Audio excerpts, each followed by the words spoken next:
तरी पाप पुण्य समानाची लेख त्यावेळी नरदेह सुख मिळण्याची नाही जाणं पा काहीतरी पुण्यपत्रात होतं आणि म्हणून माणसाचा जन्म आहे. वाईट कर्म झाले की दुसरा जन्म घ्यावा लागतो, पुनर्जन्मात जावं लागतं. पाप पुण्य समान झाले की माणसाचा जन्म मिळतो आणि आपले कर्म जर भगवंताला समर्पित झालं तर दुसरा जन्म नाही, त्याला कर्मच म्हणतात. 14वा अध्याय आहे बघा. आता 14व्या अध्यायामध्ये भूमी अंगे सुचित हस्ते घ्राण होते गंध विषयाते तृप्त करी आचार लिंगाचे ते भक्त. त्याचा आचार लिंगावर भक्तानं आचार लिंगाला पृथ्वीचा गंध नाक या द्वारामध्ये असं घेऊन मुलाधारामध्ये असलेल्या आचार लिंगाला समर्पित केल्यानंतर त्या कर्माचा दोष लागत नाही. त्या कर्माचा दोष विषय आहे ना, गंध हा विषय आहे ना, नाकातून वडावं लागतंय ना. ती गंध जर मुलाधारामध्ये आचार लिंगाला समर्पित केला तर ती कर्म दोषी लागत नाही. म्हणून साधू संत राष्ट्रसंतासारखे मनमत माऊलीसारखे कर्म करीत असले तर त्या कर्माचं फळ त्याला मिळत नव्हतं. कारण की जे काही करतो भगवंता मी तुझी सेवा करायला लागलो, चांगलं करायला लावते वाईट करू लावते, मी करू लागलो नाही म्हणजे आपण काय घडतंय हे तुला समर्पित आहे, तुला करायला लागलो मी, मला काही माहित नाही मी काही केलेलं. आणि ही तत्व दादा, ही तत्व अंगामध्ये आल्याशी आपल्या जीवनामध्ये उद्धार परमरक्षा करून फरक पडत नाही. मी त्या दिवशी सुद्धा सांगितलं, ज्या दिवशी आम्ही थांबून त्या गोष्टीवर विचार करतात, ज्यावेळेस तुम्हाला सांगताना आम्ही जर चांगलं वागून असू तर त्याच्यात भीत आहे दादा, नाही तर अन्यथा काही नाही. आणि म्हणून ही का कर्म चांगले करावे, ज्यावेळेस आपण सतत परमरक्षा वाचले जातो ना भावानो, त्यावेळेस आपल्याला विचार येतात बाबा आपण वाईट बोलू नये. माझ्या मनमत स्वामीने सांगितले वाईट जगू नको, वाईट कर्म करू नको, जरा तरी चांगले कर्म कर, जीवनाचा उद्धार त्याच्यामध्ये आहे. बाबा काय प्रमरेश आहे, काय प्रमरेश आहे. किती म्हणजे पहिली गोष्ट आहे, पहिला झाला अध्याय. एकाच गोळीवर आप्पा आमचे 10 दिवस बोलायचे, 10 दिवस सरायचं बांधलं आहे. प्रमरेश सांगण्याची गोष्ट नाही. आपल्या जाऊ द्या, सुरुवात आहे म्हणून सांगितलं, सुरुवातच केली. अध्याय सुरुवात झाला, दुसरा अध्याय काही सुंदर, दुसरा अध्याय, तिसरा अध्याय ही प्रवचनाच्या नांदेडच्या मॅडमने केली, मस्त सुंदर सांगितलं.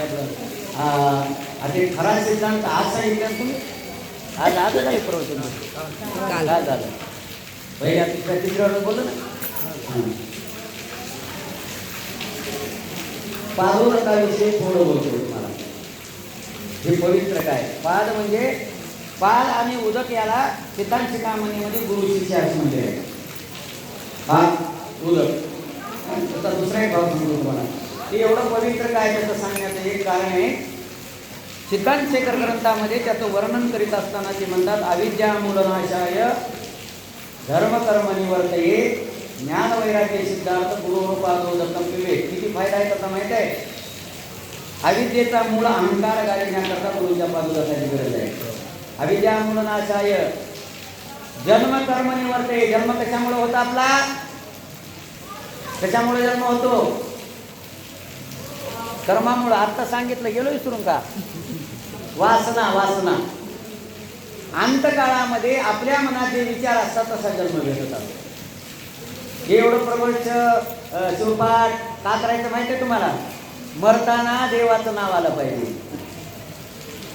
अंतकाळात जशी गती तशी मती आणि तशी सदगती. लय पैसे केला तर नागाचा जन्म मिळते हे का, वेगवेगळे जन्म मिळतात. मग त्या काळामध्ये जसं आपल्या मुखामध्ये नाव येतंय जन्म कर्म निवर्तये, इथे महिमा सांगायला लागलो. आणि ज्ञान वैराग्य सिद्धार्थ गुरुपादोदकम विवेक. ज्ञानाची प्राप्ती आणि वैराग्य प्राप्त करण्याकरता गुरुचं पादोदक घ्यायला पाहिजे. पादोदकामध्ये काय परिणाम आहे तुम्हाला सांगता. सद्गुरू जेव्हा पादोदक करतात ना, त्यांच्या उत्तर ध्रुवाकडून दक्षिण ध्रुवाकडे ज्ञानाचे स्रोत होतात. हे शब्द लक्षात आहे का. पाणी का घ्यावं, दक्षिण ध्रुवाकडून उत्तर ध्रुवाकडे म्हणजे डोक्याकडून पायाकडे काय होतंय, ज्ञानाचे स्रोत होतात. आपण 81 अनुष्ठान 84 अनुष्ठान केले का नाही, ते काय करायचे 84 अनुष्ठानामध्ये प्रत्येक वर्षी 21 दिवस, तसं तर 12 मेस असायचं, पण विशेष करून 21 दिवस सतत तुमच्या कल्याणाकरता भगवंताला आराधना करायची. महादेवा या जीवाचा उद्धार झाला पाहिजे, महादेवा या विश्वाचं कल्याण झालं पाहिजे, या जीवाचा उद्धार झाला पाहिजे. आणि ते ज्ञानाचा जे भांडार डोक्यामध्ये भरतंय ना, ज्यावेळेस आपण पायाला जाऊ त्यांच्या, तेव्हा ते ऑटोमॅटिक पाजरतात, ऑटोमॅटिक पाजरतात. कुठे येतात ते? उत्तर ध्रुवाकडून दक्षिण ध्रुवाकडे, म्हणजे पायाच्या अंगठ्याला येतात. आणि ज्यावेळेस आपण पायाच्या अंगठ्याला लागलो, पाप ताप विनाशे आणि सुखा पुढे गोंधळी. ते तीर्थ जमिनीला आर्थिंगद्वारे जाऊ नये म्हणून विज्ञान आहे, खडाव घालतात गुरु. सेनेने केलेली आराधना आहे ना, सद्गुरू चप्पल का घालत नाही, खडाव घालतात. काय घालतात? तुम्ही जे भगवंताची आराधना केली, ती केलेली आराधना माझ्या भक्ताच्या कामाला यावी, या पामर जीवाला उद्धारा करता कामाला यावी. आणि ती तसं पायाद्वारे पृथ्वीला आर्थिंगद्वारा प्रसार होऊ नये म्हणून पायामध्ये खडाव घालतात. हे विज्ञान आहे. आणि ज्यावेळेस असं घडतं ना, आपण मुक्त झाले सगळ्यांमध्ये. तीर्थाचे आगळ पदजल बिंदू आणि पुरेना शिर सिंधू उपमेची. अरे प्रभू म्हणतात पदजल बिंदू तीर्थाचं एक थेंब, पुरेना शिर सिंधू म्हणजे दुधाचा सागर, त्या एका थेंबाची बरोबरी करीत नाही.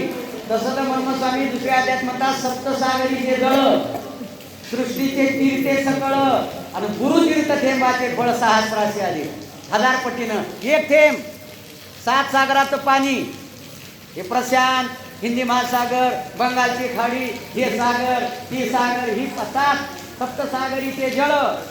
सृष्टीमध्ये गंगा, जमुना, सरस्वती, गोदावरी, नर्मदा, कावेरी जेवढ्या तीर्थ आहेत, सृष्टीचे तीर्थे सकळ, गुरुतीर्थ थेंबाचे फळ. थेंब सहस्राशे अधिक, 1000 पटीनं जास्त होते म्हणून. 7 सागरात पाणी, गंगा, जमुना सर्व शेवटी गेले एका जागी आणि गुरुचं एक